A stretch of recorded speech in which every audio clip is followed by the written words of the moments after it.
मातृभूमि न्यूज, मातृभूमि की आवाज, मातृभूमि के लिए। સુરત શહેરના સરથાણા વિસ્તારમાં એક હિટ એન્ડ રનના કેસમાં પોલીસને મોટી સફળતા મળી છે। વર્ષ 2025 જૂન માસે થયેલા અકસ્માત બાદ ફરાર ચાલકો પૈકી એક આરોપી સુરેશ ઉર્ફ સુરો ભપતભાઈ રેવડિયાને આખરે સરથાણા પોલીસે ઝડપી લીધો છે।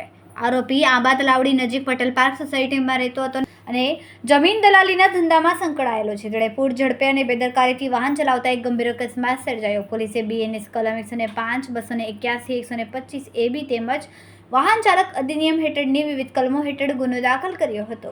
અકસ્માત બાદ આરોપી જગ્યા પરથી ફરાર થઈ ગયો હતો, પણ ટેકનિકલ સર્વેલન્સ અને હ્યુમન ઇન્ટેલિજન્સના આધારે સરથાણા પોલીસે વિવિધ ટીમો બનાવીને તપાસ હાથ ધરી।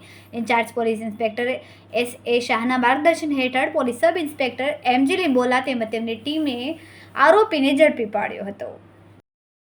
ખૂબ જ ટૂંકા સમયમાં માતૃભૂમિ ન્યૂઝ OTT પ્લેટફોર્મ અને વેગા સિટીમાં કેબલ નેટવર્ક સાથે જોડાઈ જશે, તો જોતા રહો માતૃભૂમિ ન્યૂઝ।